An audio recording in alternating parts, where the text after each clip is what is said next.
Hello friends, ओम श्री गणेशाय नमः। जय श्री कृष्ण। आप सभी का स्वागत है आपके अपने यूट्यूब चैनल पर। फ्रेंड्स, आज हम आपको इस वीडियो में बताने जा रहे हैं पद्म पुराण के अनुसार वैशाख मास महात्म्य के तीसरे अध्याय के बारे में। फ्रेंड्स, वैशाख मास महात्म्य की कहानियों के भी वीडियो आप देख सकते हैं हमारे चैनल पर। फ्रेंड्स, वीडियो शुरू करने से पहले आपसे रिक्वेस्ट है, अगर आप हमारे चैनल पर नए हैं और आपने अभी तक चैनल को सब्सक्राइब नहीं किया है तो प्लीज़ सब्सक्राइब कीजिएगा चैनल को, साथ ही प्रेस कीजिएगा बेल आइकन को, जिससे नए वीडियो से रिलेटेड नोटिफिकेशन आपको तुरंत प्राप्त हो सके। और वीडियो पसंद आने पर वीडियो को लाइक और शेयर जरूर कीजिएगा ताकि सभी भक्तों को इस वीडियो का लाभ प्राप्त हो सके। और कमेंट बॉक्स में जय श्री कृष्ण जरूर लिखिएगा। वैशाख मास महात्म्य सब प्रकार के विघ्नों का नाश करने वाले तथा सारी सृष्टि का पालन करने वाले श्री गणेश जी, ज्ञान के दाता देवी श्री सरस्वती जी तथा सब पुराणों के कर्ता श्री व्यास जी तथा श्री गुरुदेव के चरण कमलों में नमस्कार करके भगवान की श्रद्धा और भक्ति रस में डूबे हुए वैशाख मास महात्म्य की कथा कहती हूँ। तीसरा अध्याय प्रारंभ। अम्बरीश ने कहा, मुने, जिसके चिंतन मात्र से पाप राशि का लय हो जाता है, उस पाप प्रशमन नामक स्रोत को मैं भी सुनना चाहता हूँ। आज मैं धन्य हूँ, अनुग्रहित हूँ। आपने मुझे उस शुभ विधि का श्रवण करवाया जिसके सुनने मात्र से पापों का क्षय हो जाता है। वैशाख मास में जो भगवान केशव के कल्याणमय नामों का कीर्तन किया जाता है, उसी को मैं संसार में सबसे बड़ा पुण्य, पवित्र, मनोरम तथा एकमात्र सुकृत से भी सुलभ होने वाला शुभ कर्म मानता हूँ। अहो, जो लोग माधव मास में भगवान मधुसूदन के नामों का स्मरण करते हैं वे धन्य हैं। अतः यदि आप उचित समझे तो मुझे पुनः माधव मास की पवित्र कथा सुनाएं।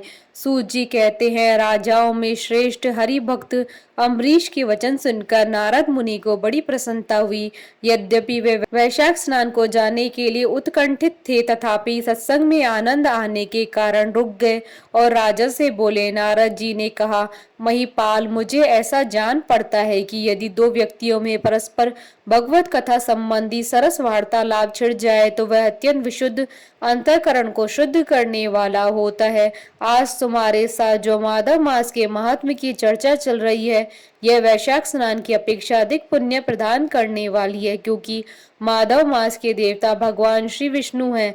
अतः उनका कीर्तन भगवान का ही कीर्तन है, जिसका जीवन धर्म के लिए और धर्म भगवान की प्रसन्नता के लिए है तथा जो रात दिन पुण्योपार्जन में ही लगा रहता है, उसी को इस पृथ्वी पर वैष्णव मानता हूँ। राजन, अब मैं वैशाख स्नान में होने वाले पुण्य फल का संक्षेप में वर्णन करता हूँ। विस्तार के साथ सारा वर्णन तो मेरे पिता ब्रह्मा जी भी नहीं कर सकते हैं। वैशाख में डुबकी लगाने मात्र से समस्त पाप छूट जाते हैं। पूर्व काल की बात है, कोई मुनीश्वर तीर्थ यात्रा के प्रसंग से सर्वत्र घूम रहे थे। उनका नाम था मुनि शर्मा। वे बड़े धर्मात्मा, सत्यवादी, पवित्र तथा शम, दम एवं शांति धर्म से युक्त थे। वे प्रतिदिन पितरों का तर्पण और श्राद्ध करते थे। उन्हें वेदों और स्मृतियों के विधानों का सम्यक ज्ञान था। वे मधुर वाणी में बोलते और भगवान का पूजन करते रहते थे। वैष्णवों के संसर्ग में ही उनका समय व्यतीत होता था। वे तीनों कालों के ज्ञाता, मुनि, दयालु, अत्यंत तेजस्वी, तत्वज्ञानी और ब्राह्मण भक्त थे। वैशाख का महीना था। मुनि शर्मा स्नान के लिए नर्मदा के किनारे जा रहे थे। उसी समय उन्होंने अपने सामने 5 पुरुषों को देखा जो भारी दुर्गति में फंसे हुए थे। वे अभी अभी एक दूसरे से मिले ही थे कि उनके शरीर का रंग काला था। वे एक बरगद की छाया में बैठे थे और पापों के कारण उद्गिन्न होकर चारों ओर दृष्टिपात कर रहे थे। उन्हें देखकर द्विजवर मुनि शर्मा बड़े विस्मय में पड़े और सोचने लगे, इस भयानक वन में मनुष्य कहाँ से आए। इनकी चेष्टा बड़ी दयनीय है, किंतु इनका आकार बड़ा भयंकर दिखाई देता है। ये पाप भागी चोर तो नहीं है। विप्रवर मुनि शर्मा की बुद्धि बड़ी स्थिर थी। वे जो ही इस प्रकार विचार करने लगे, उसी समय उपयुक्त 5 पुरुष उनके पास आए और हाथ जोड़कर मुनि शर्मा से बोले। उन पुरुषों ने कहा, विप्रवर, हमें आप कल्याण में पुरुषोत्तम जान पड़ते हो। हम दुखी जीव हैं, अपना दुख विचार कर आपको बताना चाहते हैं। द्विजराज, आप कृपा करके हमारी कष्ट कथा सुनिए। देववश जिनके पाप प्रकट हो गए हैं, उन दीन दुखी प्राणियों के आधार आप जैसे संत महात्मा ही हैं। साधु पुरुष अपनी दृष्टि मात्र से पीड़ितों की पीड़ाएं हर लेते हैं। अब उनमें से एक ने सबका परिचय देना आरंभ किया। मैं पंचाल देश का क्षत्रिय हूँ। मेरा नाम नरवाहन है। मैंने मार्ग में मोहवश बाण द्वारा एक ब्राह्मण की हत्या कर डाली। मुझे ब्रह्म हत्या का पाप हो गया, इसलिए शिखा सूत्र और तिलक से रहित होकर इस पृथ्वी पर घूमता हूँ और सबसे कहता फिरता हूँ कि मैं ब्रह्म हत्यारा हूँ। मुझ महापापी ब्रह्मघाती को आप कृपा की भिक्षा दे। इस दशा में पड़े पड़े मुझे 1 वर्ष बीत गया है। मैं पाप से जल रहा हूँ, मेरा चित्त शोक से व्याकुल है। तथा ये जो सामने दिखाई देते हैं, इनका नाम चंद्र शर्मा है। ये जाति के ब्राह्मण है। उन्होंने मोह से मलिन होकर गुरु का वध किया है और ये मगध देश के निवासी हैं। इनके स्वजनों ने इनका परित्याग कर दिया है। ये भी घूमते गामते देवात यहाँ आ पहुंचे हैं। इनके भी न शिखा है न सूत्र है। ब्राह्मण का कोई भी चिन्ह इनके शरीर में नहीं रह गया है।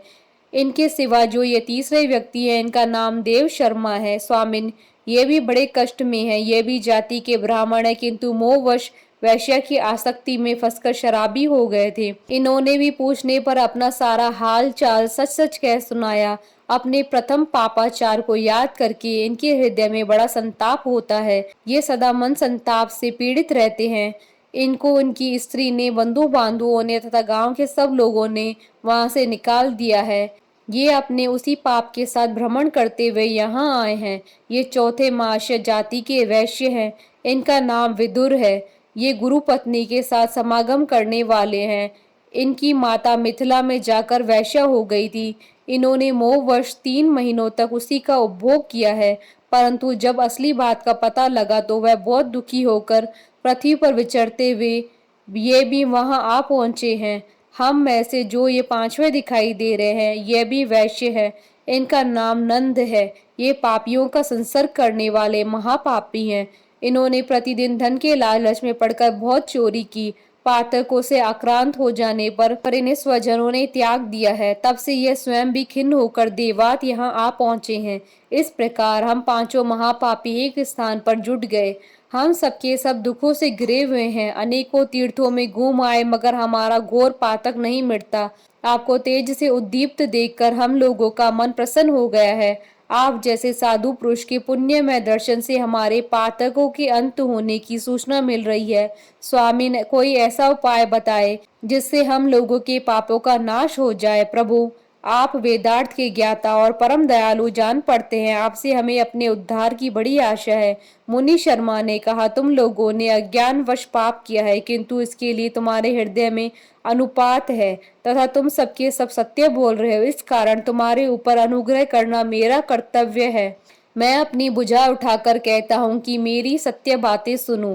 पूर्व काल में जब मुनियों का समुदाय एकत्रित हुआ था, उस समय मैंने महर्षि अंगीरा के मुख से जो सुना था, वही वेद शास्त्रों में भी देखा। वह सबके लिए विश्वास करने योग्य है। मेरी आराधना से संतुष्ट हुए स्वयं भगवान विष्णु ने भी पहले ऐसी ही बात बताई थी। वह इस प्रकार है, भोजन से बढ़कर दूसरा कोई तृप्ति का साधन नहीं है। पिता से बढ़कर गुरु नहीं है। ब्राह्मणों से उत्तम दूसरा कोई पात्र नहीं है तथा भगवान विष्णु से श्रेष्ठ कोई दूसरा देवता नहीं है। गंगा की समानता करने वाला कोई तीर्थ, गोदान की तुलना करने वाला कोई दान, गायत्री के समान जप, एकादशी के तुल्य व्रत, भार्या के सदृश मित्र, दया के समान धर्म तथा स्वतंत्रता के समान सुख नहीं है।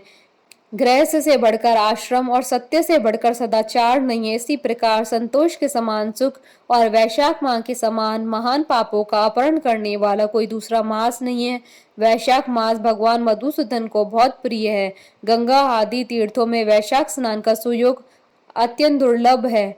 उस समय गंगा, जमुना तथा नर्मदा की प्राप्ति कठिन होती है। जो शुद्ध हृदय वाला मनुष्य भगवान के भजन में तत्पर हो, पूरे वैशाख भर प्रातः काल गंगा स्नान करता है, वह सब पापों से मुक्त होकर परम गति को प्राप्त होता है। इसलिए पुण्य के सारभूत इस वैशाख मास में तुम भी सभी पातकी मेरे साथ नर्मदा तट पर चलो और उसमें गोते लगाओ। नर्मदा के जल का मुनि लोग भी सेवन करते हैं। वह समस्त पापों के भय का नाश करने वाला है। मुनि के यूं कहने पर वे सब पापी उनके साथ अद्भुत पुण्य प्रदान करने वाली नर्मदा की प्रशंसा करते हुए उनके तट पर गए। किनारे पहुंचकर ब्राह्मण श्रेष्ठ मुनि शर्मा का चित्त प्रसन्न हो गया। उन्होंने वेदोक्त विधि के अनुसार नर्मदा के जल में प्रातः स्नान किया। उपयुक्त पांचों पापियों ने भी ब्राह्मण के कहने से जो ही नर्मदा में डुबकी लगाई, त्यों ही उनके शरीर का रंग बदल गया।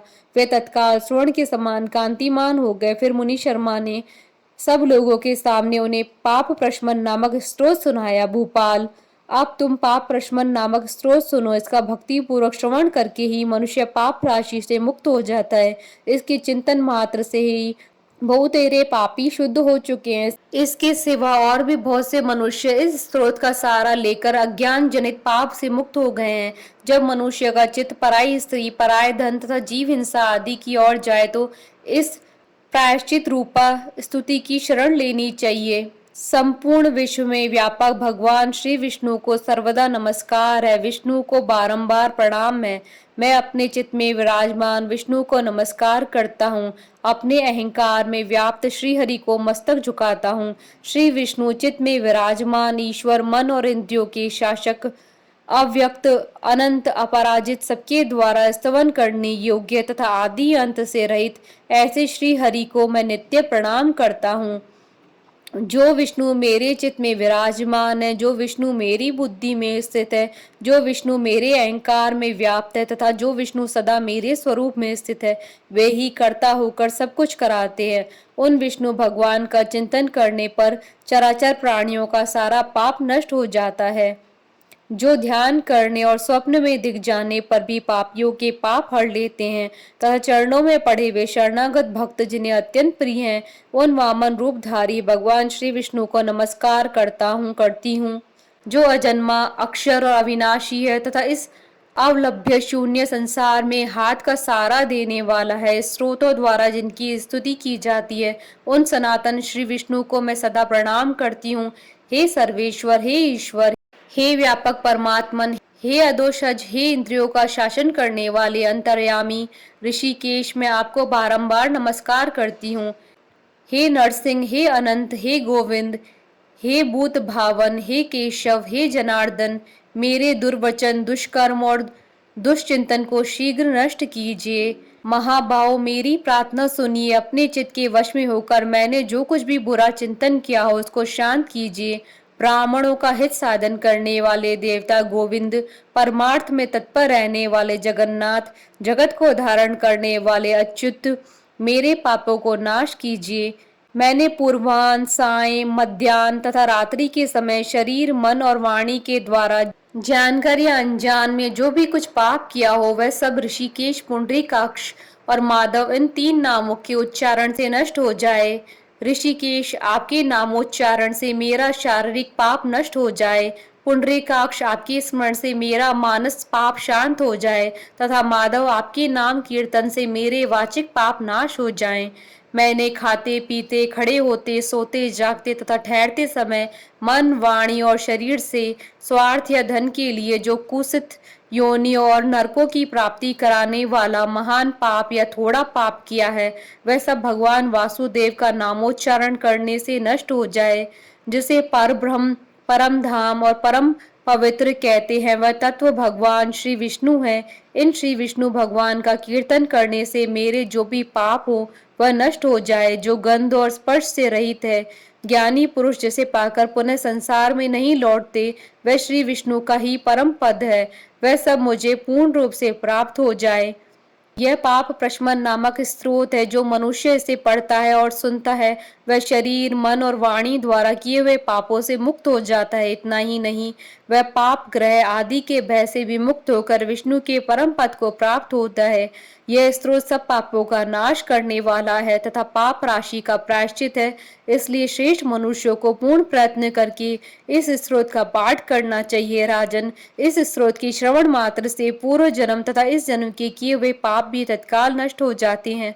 यह स्रोत पाप रूपी वृक्ष के लिए कुठार और पाप में ईंधन के लिए दावानल और पाप राशि रूपी अंधकार समूह का नाश करने के लिए स्रोत सूर्य के समान है। मैंने संपूर्ण जगत पर अनुग्रह करने के लिए इसे तुम्हारे सामने प्रकाशित किया है। इसकी पुण्य में महात्मा का वर्णन करने में स्वयं श्री हरि भी समर्थ नहीं है। इति श्री स्कंद पुराण अंतर्गत वैशाख मास महात्म का तीसरा अध्याय संपूर्ण। बोलिए भगवान विष्णु की जय, सनातन धर्म की जय। हमारे साथ इस वीडियो में अंत तक बने रहने के लिए आपका धन्यवाद। ओम श्री गणेशाय नमः। जय श्री कृष्णा।